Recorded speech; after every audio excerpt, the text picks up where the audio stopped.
ah Sénégal de man xuma lan moo fi jafe waaye du conférence de presse moom yomb na Sénégal xoolal groupe bii mel na béy yu réer seen borom groupe bii nee nañ ñooy COJER Touba yéen a ñàkk fayda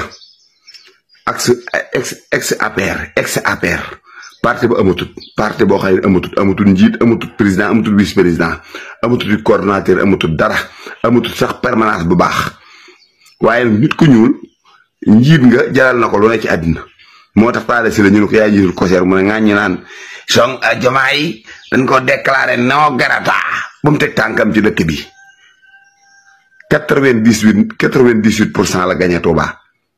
yow 1% sax amoo ko Touba 1% parti pouvoir amu fi sax 1% premier tour man yaakaar naa bu ngeen doon ay gor du ngeen ci ba léegi yéen a ngi seen rondol yi ngeen ne fàcc waaye nag conférence de presse yomb Touba ak Sénégal noo garataa ngeen ko déclaré den ca xam dara ñu ngi wax na Sénégalais yëpp rawatina mbokki Touba yëpp rawatina waa Murid yëpp da ngeen am gan gu màgg suba ci dimanche ji muy président de la république Diomaye Faye président de la république monsieur Diomaye Faye day ñëw Touba suba indi fi projet bu màgg boo xam ne waa Touba gépp dañ ci gis seen bopp kon nag ñu ngi woo ñëpp teertu ko tatagal ko ku sa gémmiñ di nàcc doo wax jàmm luy COJER dem leen liggéey ngir yàlla ngir naan ay COJER APR yaaw ñu ngi koy wax ne dëkk bi du fi teg tànkam yéen a mën a fen yéen a mën a fen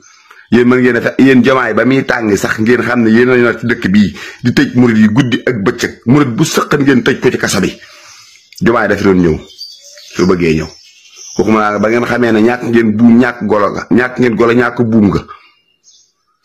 ngeen ne Diomaye du ñëw ah nan leen seet ba suba yàggul depuis bi Diomaye ñëwee ci nguur gi ba léegi déggu leen fi benn jeune bu dëkk Touba bu tëj ci affaire politique ñaata jeune ngeen tëjoon Touba waroon ngeen dem ci rajam détenu yi keroog Mbàkke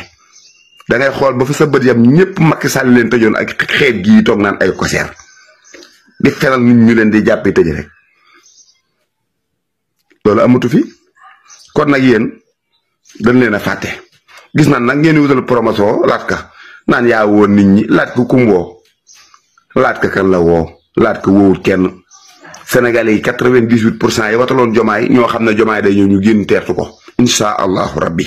laat ko wóor kenn yéen a laat ko yéen a bokk parti ñu mun leen ko wutal promotion ñi ngi woo Sénégalais yépp nañ génn Diomaye day ñëw suba ci dimanche ji fii ci Touba waaw ci yar ak ci teggin ànd ak war may dëkk bi ndax ñun yar ak teggin lañu ñëpp xame yar ak teggin dañ koy tertoo incha allahu rabbi wóote wuñu mbumbaay wóote wuñ rumbaay képp ku ngeen fa gis nag muy def mbumbaay ak rumbaay waa parti gauche bi la ex APR la waaye ex APR ñun nag amuñu dara luñ leen di wax yéen waa COJER ndax tey man tey laay doog a xam ne COJER am na Touba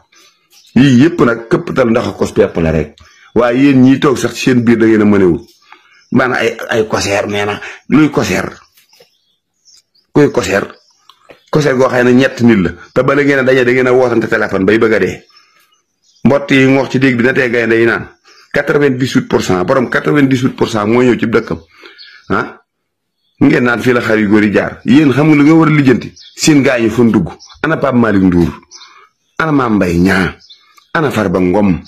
ana Lat Diop ana Mamadou Mass Sali dem leen wëri seen mbokk yi nee nañ may yi na meles kenn gisatu leen ngeen taxaw fi mel ne bëy yu dajaloo réer naan waaw Diomaye dañ koy dekk politique seen yi jug na fi de politique seen yi jug na fi de suba ku fi yëngatu naan Diomaye bi barke alxuraanu karim dañ lay sifaay ba nga xool benn béréb ngeen naan fii la xar da ngeen a dof rek ñi ngi woo murid yëpp na ñëpp génn ci njëmbatum garab mi ndax ñun lañ koy defal jëmbatuñ ko Fatick jëmbatuñ ko Njagañaaw jëmbatuñ ko Ziguinchor Touba lañ koy jëmbat képp ku ci sab xool naqare nga dëju ñu jëmbat ba jëmbataali seen kër sa baay di ca féexlu nga cay féexlu yéen waa APR. ministre la. loolu bi Adama Fall seen baay dugal si nen konki. c'est pas un problème pour moi. seen baay Daouda Ngom est ministre de la.